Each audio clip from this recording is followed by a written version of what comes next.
तो अल्हम्दुलिल्लाह अभी फिर से मैंने कुरान को तर्जुमे के साथ पढ़ना शुरू कर दिया है और अभी मैं चौथे पारे पर पहुंच चुकी हूँ। तो इसके पहले भी मैंने बहुत सारे निशान यहाँ पे लगा के रखे थे आप लोगों से बताने के लिए। और अभी चलते हैं दूसरे पारे पे यानी कि सयाक़ूल पर। तो इस आयत में अल्लाह ताला फरमा रहे हैं कि वला नबलुवन्नकुम बिशैइन मिनल खौफि वल जुई, कि बेशक मैं तुम्हें हर चीज़ के खौफ से आज़माऊँगा, भूख से आज़माऊँगा और तुम्हारे मालों में नुकसान दे के आज़माऊँगा और तुम्हारी जानों में नुकसान दे के आज़माऊँगा और तुम्हें रिस्क में तंगी दे के आज़माऊँगा। तो आज़माइशें बहुत तरीके की होती हैं। कभी कभी अल्लाह ताला किसी को औलाद से नहीं नवाजता है, बे औलाद उन्हें रखता है, तो आज़माइश होती है अल्लाह ताला की तरफ से। आप परेशान ना हो, बेशक अल्लाह ताला आपके हक़ में अगर औलाद लिखी होगी तो आपको ज़रूर देगा। और ऐसे ही अल्लाह ताला किसी किसी के जवान औलाद को ले लेता है। कभी कभी छोटे बच्चे पैदा होते हैं, अल्लाह ताला उनको तुरंत वफ़ात दे देता है। बहुत सारी ऐसी प्रॉब्लम है। जैसे किसी ने कोई बिजनेस शुरू किया और उसमें वो बहुत मेहनत कर रहा है लेकिन उसमें उसको कामयाबी नहीं मिल रही, या फिर कहीं कोई जॉब कर रहा है और वो जॉब उसके लिए बहुत मुश्किल है लेकिन फिर भी उसकी मजबूरी उस जॉब को करना।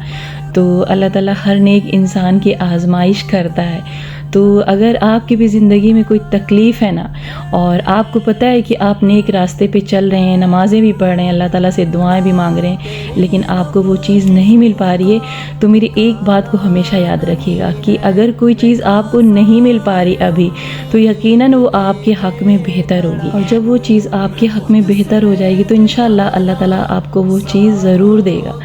तो मैं अपनी मिसाल आपको देख के बताती हूँ कि बहुत सारी ऐसी चीज़ें थीं जिसमें मुझे 5 साल 10 साल 15 साल लग गए, लेकिन जब जो भी मैंने दुआ मांगी अल्लाह ताला ने सुना। लेकिन कभी कभी आप जिस टाइम पे मांग रहे होते हैं ना, वो वक्त बेहतर नहीं होता है, ना आपके लिए बेहतर होता है ना किसी के लिए बेहतर होता है। तो अगर आप अंदर से सही चल रहे हैं और आप अल्लाह ताला के सारे अहकाम को पूरा कर रहे हैं तो आप सब्र रखिए। जब भी आपके ऊपर कोई मुसीबत पड़े ना तो सब्र रखिए, क्योंकि अल्लाह ताला कहता है कि मेरे जो नेक बंदे होते हैं ना, वो जब भी मैं उनके ऊपर कोई मुसीबत डालता हूँ तो यही कहते हैं कि इन्ना लिल्लाहि व इन्ना इलैहि राजिऊन, कि बेशक हर चीज़ अल्लाह ताला की और हर चीज़ उसकी ही तरफ लौट के जानी है। तो कोई भी जब भी मुसीबत पड़े तो ये दुआ ज़रूर पढ़े।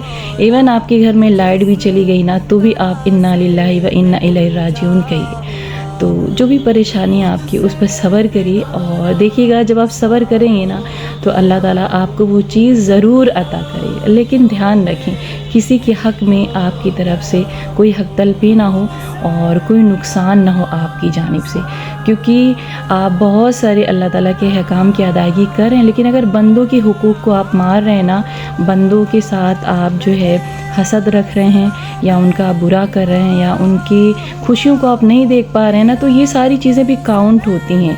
ये सारी चीज़ें भी गुनाह की चीज़ें। बहुत सारे लोग बहुत सारी इबादत करते हैं लेकिन लोगों की खुशियाँ नहीं देख पाते हैं, वो लोगों को आगे बढ़ता हुआ नहीं देख पाते हैं, तो ये भी गलत है। आप ये सारी चीज़ों को इग्नोर कीजिए और जिनकी भी ज़िंदगी में जो भी प्रॉब्लम है वो सब्र रखें। बेशक अल्लाह ताला पसंद करता है, क्योंकि वो खुद कहता है कि इन्नल्लाह मास साबिरीन, बेशक अल्लाह ताला सब्र करने वालों के साथ है। तो सब्र कीजिए, सब मिलेगा आपको इंशाल्लाह। मुझे दो दे ताली, ये अपना वो दो, अपना ये दे दो, मुझे दे दो, लाओ दे दो।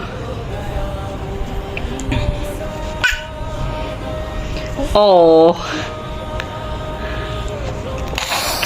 ताली दे ताली ताली। तो सुबह जब मैं बच्चों को स्कूल छोड़ के वापस लौट रही थी तो इनको भी मैं साथ में लेकर आई थी। तो ये सुबह से तकरीबन 8 बजे से मेरे साथ हैं और मैं आराम से अपना काम कर रही थी, लेकिन बिल्कुल भी फील ही नहीं हो रहा था कि हाँ कोई छोटा बच्चा भी मेरे साथ है, क्योंकि अल्हम्दुलिल्लाह फ़ायज़ा बहुत ही ज़्यादा सीधी है। तो अभी हम आ गए थे अमान और अमानत को स्कूल से लेने, छुट्टी हो गई थी और अमान मेरे साथ अभी गाड़ी में पीछे ही बैठे हुए हैं और अमानत की छुट्टी थोड़ा सा लेट में होती है। तो फ़िलहाल इस दौरान तकरीबन 12:15 पे घर से निकलती हूँ और अमान की छुट्टी 12:30 पे होती है और अमानत की 1 बजे होती है। तो आधे घंटे का फ़ासला है और इस तरीके से इंतज़ार करना पड़ता है। और अभी तो रोड खाली है, लेकिन जैसे छुट्टी का टाइमिंग करीब आएगा ना पूरी रोड भर जाएगी और निकलना मुश्किल हो जाता है यहाँ से। मम्मा मम्मा इधर देखो फ़ायज़ा, मैं मम्मा नहीं हूँ फ़ायज़ा, मैं मम्मा नहीं हूँ। तो बच्चे भी कितने मासूम होते हैं ना, वो किसके पास हैं, कहाँ पर, उनको इस बात से कोई लेना देना नहीं होता, बस आराम से एंजॉय करते रहते हैं। लेकिन सारे बच्चे ऐसे नहीं होते हैं, कुछ बच्चे अपने मम्मा के बिना रह ही नहीं पाते हैं।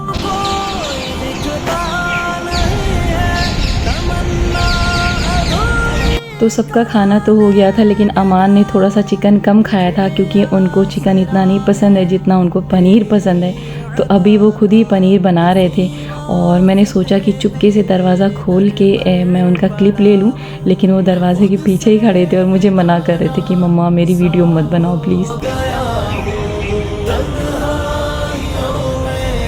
क्या गिराई? हाँ फायजा, क्या गिराई? फायजा क्या गिराई? आ जाओ, चलो शब उठाओ, शब उठाओ, रखो शब। पीते शौदी बोलो, फायजा शौदी बोलो। सॉरी पटाने की कोशिश करी ना, सॉरी बोलो फायजा। मम्मा, सब मम्मा हो गई। मम्मा फायजा सॉरी बोलो, sorry Faiza, sorry Faiza, sorry, sorry बोलो, सॉरी बोलो, सॉरी बोलो, सॉरी, सॉरी बोलो। मम्मा चलो रखो भाई, रखो सब। क्या लोगी? रखो भाई, सब हटाओ।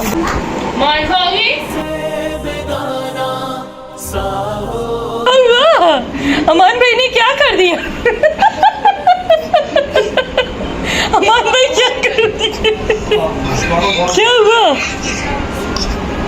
हाँ तो मैं असर की नमाज़ पढ़ी थी और अमानत वॉशरूम चली गई थी, तो फायज़ा ने पूरा चूड़ी का डब्बा गिरा दिया था और फिर इतना डर गई थी ना, चुपके से मुझे छिप छिप के देख रही थी और डर के मारे मम्मा मम्मा बुला रही थी। तो वो सबको मम्मा बुलाती, मुझे भी मम्मा बुलाती हैं, अमानत को भी मम्मा बुलाती हैं। तो जब अमान यहाँ पे पनीर का मसाला भूंज रहे थे ना, तो थोड़ा सा मतलब उसका जो है गले में लग रहा था, तो हम लोग को खांसी आ रही थी, तो फायज़ा भी खांस रही थी। मतलब कभी कभी बच्चे कितनी कार्टूनी वाली हरकत करते हैं ना, मतलब जो बड़ों को देखते हैं वही वो करते हैं और बहुत हंसी आती है ऐसे देख के।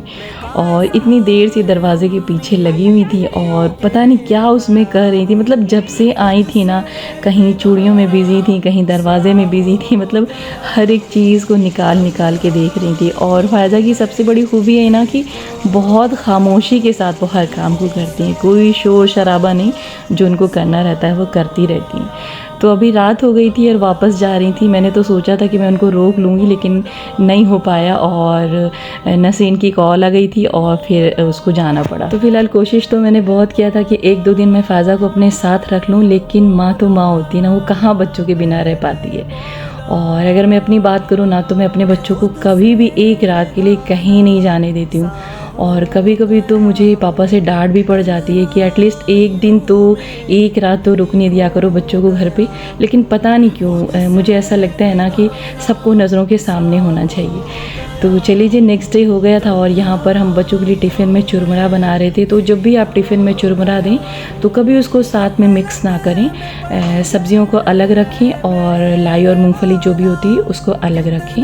और अभी तो मेरे पास नमकीन ख़त्म हो गई थी, तो बस जो भी था उसी से मैंने काम चला लिया था। तो एनीवेज इस टाइम दोपहर के तकरीबन 3 बज रहे थे और मैं यहाँ पर ये स्टिकर निकालने जा रही थी। तो बहुत मुश्किल होता है ना, जब भी हम लोग कोई चीज़ ख़रीद कर लाते हैं तो उसमें इस तरीके से जो स्टिकर यानी जो लेबल लगा रहता है उसको निकालना बहुत मुश्किल होता है। कोई कोई इतना हार्ड होता है ना कि बिल्कुल निकलता ही नहीं, और जब उसको खींच कर हम निकालते हैं ना तो उसमें दाग रह जाता है। तो उसके लिए एक बहुत ही अच्छा सलूशन, बहुत ही आसान तरीका ये है कि आप पानी को थोड़ा सा गर्म कर लें और इस तरीके से बकेट ले लें ताकि थोड़ा सा उसमें पानी की क्वांटिटी ज़्यादा रहे और अच्छे से बर्तन आपका उसमें डिप हो सके। तो पानी को इतना गर्म करें कि आप उसमें अपने हाथ को आसानी से डाल सकें, क्योंकि हाथ लगाना तो ज़रूरी है, वरना होगा कैसे काम आपका। तो उसमें थोड़ा सा आप विम लिक्विड भी डाल लें ताकि थोड़ा सा बर्तनों में शाइन आ जाए। और आप इस तरीके से बर्तन को तकरीबन 10 से 15 मिनट के लिए डिप कर दीजिए, तो ये ना बहुत आसानी से निकल जाता है। और जो ना निकल पाए ना उसको थोड़ा और देर तक डिप रहने दीजिए ताकि वो निकल जाए, क्योंकि ग्लू से ही चिपका रहता है और मुश्किल नहीं है कि वो ना निकले। तो बहुत सारे तो ऐसे निकल जाते हैं, लेकिन जब आप उसको ऐसे खींचते हैं ना तो बड़ी प्रॉब्लम होती है और सही से निकलता भी नहीं और उसका दाग भी रह जाता है। तो ये वाली भी कटोरी जब मैं ख़रीद के लाई थी तो ऐसे ही मैंने इसको रख दिया था और मैंने सोचा था कि इकट्ठा ही सबको निकालेंगे। तो इसे दिखने में बहुत आसान लग रहा था कि इसको खींच के निकाल सकते हैं, लेकिन काफ़ी टफ़ था इसको निकालना। खींच के निकालते तो कागज़ उसमें बच ही जाता, लेकिन इसको बस मैंने 5 मिनट डिप किया था और इस तरीके से बहुत आसानी से निकल रहा था। आप खुद देख सकते हैं इसको। तो बहुत सारे लोग होते हैं वो जब बर्तन ख़रीद के लाते हैं तो बस ऐसे उसको खींचते हैं, लेकिन उसमें सब कुछ चिपका रहता है। अगर आपका कागज़ निकल भी गया ना तो आपका ग्लू उसमें लगा रहता है, जो कि दिखने में बहुत ज़्यादा ख़राब लगता है। तो कोई मुश्किल नहीं है, जब भी आप इस तरीके से बर्तन ख़रीद के लाएँ थोड़ा सा पानी को गर्म करें और उसके साथ अगर आपका दिल करता है तो विम लिक्विड डाल दें, नहीं तो मत भी डालिए।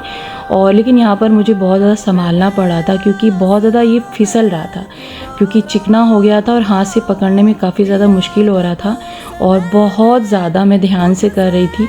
और बर्तनों से तो मुझे बेइंतहा प्यार है और अगर कुछ भी इसमें से टूट जाता है ना तो सच में मुझे बहुत तकलीफ़ होती है। इवन घर के जितने भी सामान हैं बहुत प्यार से मैं उनको रखती हूँ, बहुत अच्छे से मैं उनकी केयर भी करती हूँ।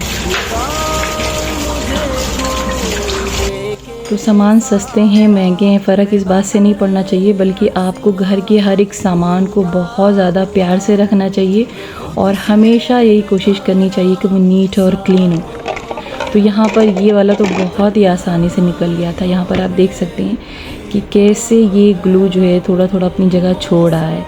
और आप अगर चाहें इसको ठंडे पानी में ना तो नहीं निकल पाएगा, क्योंकि ग्लू चिपका हुआ है और उसी के लिए हमें थोड़ा सा गर्म पानी करना पड़ता है। तो बीच बीच में जो है हमने दोबारा भी इसमें गर्म पानी डाला था, लेकिन जब ये प्लास्टिक वाले मैंने डाले थे ना तो थोड़ा सा पानी जो है नॉर्मल ही था, क्योंकि मुझे लग रहा था कि कहीं इसमें कुछ मतलब टूट ना जाए। तो फ़िलहाल इतने नॉर्मल पानी से तो नहीं टूटेगा, लेकिन केयर तो करनी ही चाहिए। और मुझे ना हाथ से बर्तन धुलना बहुत ही ज़्यादा पसंद है, लेकिन बहुत सारे लोगों को मैंने ऐसे भी देखा है जो ये कहते हैं कि बर्तन को हाथ से धुलने से हाथ ख़राब हो जाता है, नेल्स ख़राब हो जाते हैं। और बहुत सारे लोगों को बहुत सारी प्रॉब्लम है, जैसे कुछ लोगों को छींक आने लगती है और उनको थोड़ा सा ठंड लगने लगती है। मतलब सबके अपने अपने एक्सक्यूज़ होते हैं, लेकिन मुझे ऐसा लगता है ना कि जब तक आप किसी भी काम को करते हैं और उसमें अपना हाथ नहीं लगाते हैं तो काम अच्छे से हो नहीं पाता है। और अगर बर्तन धुलने की बात की जाए ना तो जितना अच्छा आप हाथ से उसको वॉश कर लेंगे ना उतना अच्छा मशीन धुल के देगी और ना ही मेड आपको उतना अच्छा करके देगी।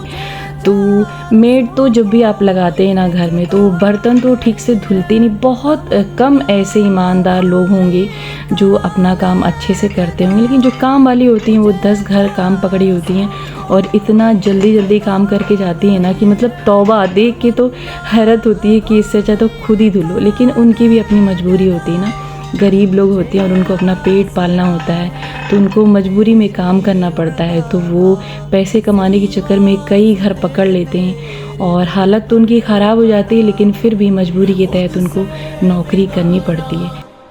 तो फिलहाल जिसकी ज़िंदगी जैसे चल रही है वैसे उसको चलाना चाहिए, लेकिन मेरे हिसाब से इंसान को कोशिश यही करना चाहिए कि जितने भी घर के काम हो वो खुद ही कर ले, क्योंकि इससे आप टेंशन फ्री होते हैं। जब आप किसी पर डिपेंड हो जाते हैं ना तो यकीनन आप मुश्किल में पड़ जाते हैं। और मेरे लिए तो किसी का इंतज़ार करना बहुत ज़्यादा ही मुश्किल है और इसीलिए मेरी कोशिश होती है कि मैं सारे काम खुद से करूं, क्योंकि जब आप खुद से काम करते हैं ना तो आपको सुकून होता है, आपको इत्मीनान होता है। और जब आप किसी पे डिपेंड होते हैं तो आपको अपना टाइम ज़्यादा खर्च करना पड़ता है, इंतज़ार भी करना पड़ता है, सम टाइम आपको सामने वाले का काम पसंद भी नहीं आता है। तो एक औरत जो होती है मुझे लगता है कि उसको अपने घर को खुद ही संभालना चाहिए। और कितना खूबसूरत लगता है, आप सुबह सुबह उठते हो, नमाज़ पढ़ते हो और आप अपने बच्चों को प्यार से नाश्ता बनाते हो, उनके लिए टिफ़िन रेडी करते हो, उनको स्कूल छोड़ते हैं और फिर आके घर आप वापस खाना बनाते हैं। और उसके बाद जब स्कूल की छुट्टी होती है तो आप उनको लेने जाते हैं। और जब बच्चे स्कूल के गेट से बाहर निकलते हैं थके हारे ना, तो सच में ऐसा लगता है ना कि बस उनको गले से लगा लो और प्यार से चल के उनको खाना खाना खिलाओ ताकि उनकी सारी थकान दूर हो जाए। तो मुझे तो बहुत अच्छा लगता है जब मैं अपने बच्चों को स्कूल छोड़ने जाती हूँ और जब उनको लेने जाती हूँ, बहुत अच्छा लगता है। हालांकि ये सब करते करते थक भी जाते हैं, लेकिन एक माँ की और एक औरत की जो जिम्मेदारी है ना, उसको निभाने में सच में बहुत सुकून और बहुत आराम मिलता है। तो फ़िलहाल अभी असर का टाइम हो गया था और पूरी तरीके से थकान लग गई थी, तो टैंग तो बनता ही था। तो चलिए सब लोग पीते हैं टैंग, फिर मिलते हैं एक नई वीडियो के साथ। अपना ख्याल रखें। ठिकाना